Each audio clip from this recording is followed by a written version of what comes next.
दोस्तों आप देख रहे होंगे भी कुछ दिनों से दो बड़े मोटिवेशनल स्पीकर एक दूसरे को डीमोटिवेट करने की कोशिश कर रहे हैं, जहां पर फिलहाल के लिए एक दूसरे का नाम डायरेक्टली तो नहीं ले रहे। अब जब ये दोनों डायरेक्टली नाम नहीं ले रहे तो हम भी इनका डायरेक्टली नाम लेके बात क्यों करें। तो भैया एक है संदीप मनोहरी और दूसरा है विवेक बंदा।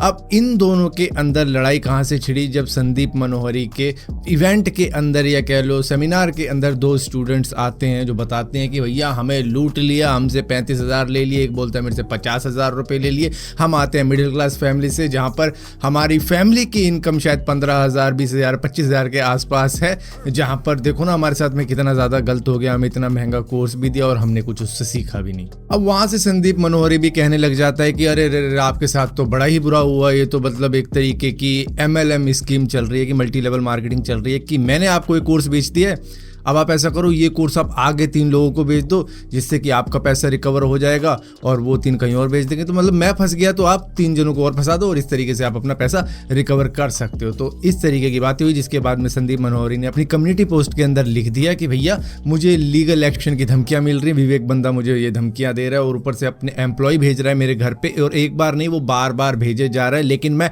डरने वाला नहीं हूँ क्योंकि मैंने कुछ गलत किया नहीं, तो मैं डरूँ क्यों।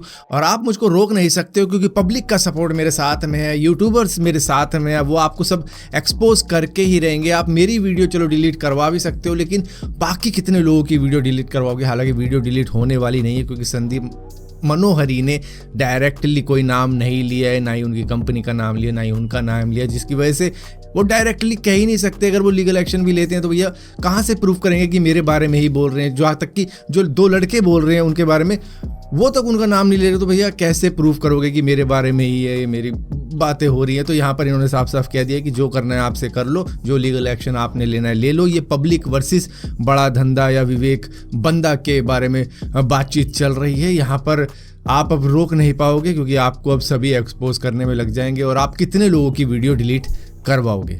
अब यहाँ पर आपने एक पार्टी की बात सुन ली, लेकिन दूसरी पार्टी की बात सुने किस तरीके से लोग कंक्लूजन पे पहुंच जाते हैं वो तो आप इस वक्त में देख ही रहे होंगे, जहाँ पे अब खुद विवेक बंदा ने भी अब अपनी कम्युनिटी पोस्ट के ऊपर कहा है कि भैया अब तो बात करनी ही पड़ेगी इसके ऊपर। मुझे ऐसा लगता है कि ये जो एक्सपोज वीडियो आपने निकाली है वो शायद मेरे बारे में ही निकाली है, तो भैया मुझे भी अब अपनी ऑफिशियल आईडी से ही जवाब देना पड़ेगा। आपने मेरी कई सारी पॉजिटिव कमेंट्स डिलीट कर दी जो कि मेरे बारे में लिखी थी, जिसके स्क्रीनशॉट भी हमने सेव करके रखे हैं। तो आप सिर्फ नेगेटिव कमेंट्स ही अपनी वीडियो के ऊपर चला रहे हो। मैंने कई लोगों का फ़ायदा भी करवाया, ऐसा नहीं कि सिर्फ आप मेरी नेगेटिव कमेंट ही लगाते चले जाओगे, पॉजिटिव कमेंट डिलीट करते चले जाओगे। और आपके घर पे मेरे कोई बंदे नहीं आए थे, जहां पर मेरा एक डायरेक्टर और चीफ ऑफ स्टाफ आया था, वो आपसे बात करना चाहता था लेकिन आपने बात करी नहीं। उसकी भी रिकॉर्डिंग हमारे पास मौजूद है। आपने मुझे पहले भी अपने पॉडकास्ट के ऊपर इनवाइट किया था और वहां पे मैंने पूरी ईमानदारी के साथ में आपके सवालों के जवाब दिए थे और पब्लिक ने जो मुझसे पूछा था उसके भी मैंने जवाब बिल्कुल सही दिए थे। मैं आपको चैलेंज करता हूं कि आप मुझे दोबारा से इन्वाइट करो अपने पॉडकास्ट के ऊपर, उसी ईमानदारी के साथ में मैं आपके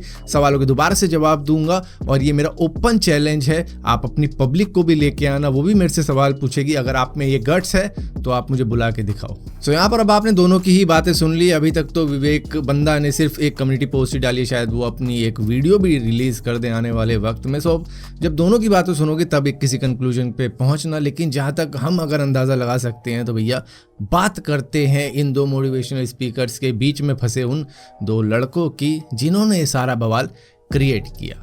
उन लड़कों की बात थी कि भैया हमारी फैमिली 10, 15, 20 हज़ार रुपये कमाती है और इसमें से हमने भैया 35,000 और 50,000 रुपये का कोर्स ले लिया। अब मैं एक एग्जांपल के तौर पे समझाता हूँ। भैया जो स्टॉक मार्केट के कोर्स होते हैं ना, वो कई 50,000 या 1 लाख, 1.5 लाख, मतलब 2 लाख तक भी चले जाते हैं और वो बिगनर्स के लिए नहीं होते। अब कोई कहने लग जाए कि मैंने लोन लेके ये कोर्स कर लिया और कुछ सीखने के लिए किया था कि मैं भी अच्छा खासा पैसा कमा लूंगा स्टॉक मार्केट से। सो भैया वो कोर्सेज उन लोगों के लिए होते हैं जिनके पास में ऑलरेडी एक्सपीरियंस है सालों का और उनको कुछ नया करना है, कुछ नई स्ट्रेटजी सीखनी है। क्योंकि अगर वो 1-1.5 लाख रुपए लगा रहे हैं तो शायद वो 20-30 लाख रुपए कमा लेंगे न्यू स्ट्रेटजी, न्यू टेक्निक सीखने के बाद में। लेकिन वो बिगनर्स के लिए नहीं होते कि बिगनर्स पहुंच जाए कि भैया मैं भी लाखों रुपए कमा लूंगा अपने लाख रुपए लगाने के बाद में, तो वो ऐसा नहीं होता है। अब ये भी स्कूल कॉलेज कंप्लीट करने के बाद में सीधा पहुंच गए कि भैया हमें भी बिजनेस करना है। हमने देख ली भैया विवेक बंदा की कई सारी मोटिवेशनल वीडियोस, अब उससे हम डायरेक्टली कुछ सीख के आएंगे। भैया यूट्यूब के ऊपर इतना पड़ा था, वहां से सीख लेते अगर सीखना ही होता। लेकिन ये पहुंच गए सीधा किसी एडवांस कोर्स कोर्स के अंदर पहुंच गए होंगे, जहां पर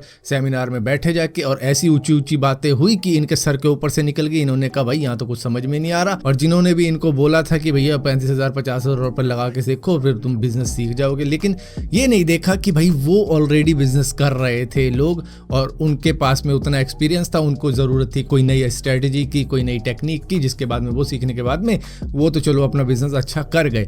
लेकिन ये जिनके पास में कोई बिजनेस नहीं, कुछ नहीं, सीधा पहुंच गए वहाँ बैठ के और शायद कुछ सीखने की उम्मीद में कि भैया हम भी एलॉन मस्क बन के ही निकलेंगे। लेकिन इनको ना समझ में आया ठन ठन गोपाला। उसके बाद में ये कहने लगे कि भैया हमारे सर के ऊपर से निकल गई तुम्हारी बातें, अब हमारे पैसे वापस कर दो, हमें कुछ भी समझ नहीं आया। जिसके बाद में वहाँ से ही किस बात के पैसे? क्या तुमने देखा था वो पर्चा जो हमने दिया था तुमको भरने के लिए, जिसमें लिखा हुआ था नॉन रिफंडेबल अमाउंट है, जहां पर आपने इतना सारा पैसा जो दिया है वो रिफंड आपको होने वाला नहीं है, क्योंकि आपकी तरह बेवकूफ़ कई सारे आते हैं, अब सबको ही रिफंड करने लग गए तो हम कहाँ जाएंगे, क्योंकि इतना बड़ा सेमिनार चला रहे हैं तो भैया कुछ ना कुछ तो पैसा हमारा भी लगता होगा, तो वो तो देने नहीं वाले। देखो प्रॉब्लम क्या है विवेक बंदा के पास में कि पहले तो बहुत बिजनेसमैन उनके पास में आते थे और उनका वो फ़ायदा करवाते थे, नई नई स्ट्रेटजी। अब इतना ज़्यादा कहाँ से और बंदे आए, तो अब यहाँ पे स्टूडेंट, कॉलेज स्टूडेंट ये सब आने लग गए जिन्होंने अभी भी पास किया। अब इनको देखो पैसे तो कमाने ही है और ऑलरेडी हम कई सारे MLM सेमिनार के अंदर जाके बोल बच्चन करते ही हैं, तो भैया क्यों ना वही स्कीम इन स्टूडेंट्स के ऊपर भी अप्लाई कर दी जाए, जिनको हम सस्ते में कोर्स बेच देते हैं भैया, 20, 30, 50,000 रुपये में बेच देते हैं, और इनके जिनके पल्ले नहीं पड़ती फिर वो आ जाते हैं भैया रिफंड मांगने, तो उनको कह दिया जाता है कि ऐसा है भैया आप किसी दो को बेवकूफ़ बनाओ, जिस तरीके से आप बेवकूफ़ बन गए हो आप किसी दो को बनाओ, फिर वो दो बेवकूफ़ बनाएंगे तो उसका कमीशन तुमको मिल जाएगा, तो इस तरीके से तुम अपने पैसे रिकवर कर सकते हो। क्या तुम इस तरीके से अपने पैसे रिकवर करने गए थे? तुम कुछ स्ट्रेटजी सीखने के लिए गए थे, अब तुम्हारे वो स्ट्रेटजी पल्ले नहीं पड़ती है, तो भैया उसमें उस स्ट्रेटजी बताने वाले का क्या दोष? तो भैया मेरे समझ में तो ये आता है कि अगर आपके पास में ऑलरेडी बिजनेस नहीं है तो आप बिजनेस कोर्सेज कहाँ से करने जा रहे हो कि भैया मैं अपने बिजनेस को ग्रो करने के लिए कोई कोर्स कर रहा हूँ। पहले बिजनेस तो लाओ फिर बिजनेस को ग्रो करने वाले कोर्सेज करना, लेकिन ये बिना बिजनेस के ही बिजनेस ग्रो करने वाले कोर्सेज लेने पहुंच गए होंगे, जहां पर अब ये कह रहे हैं कि भाई हमारे साथ तो बड़ा गलत हुआ। अब उधर से भी एक बंदा कहता है कि भाई अब मुझे बुला लो ना, ओपन चैलेंज है, संदीप मनोहरी जी आप मुझे बुलाओ और दोनों मिलके बातें करते हैं, देखते हैं फिर कौन जीतता है। तो भैया अब दो मोटिवेशनल स्पीकर्स एक दूसरे को डिमोटिवेट करेंगे और हम सभी को एंटरटेन करेंगे।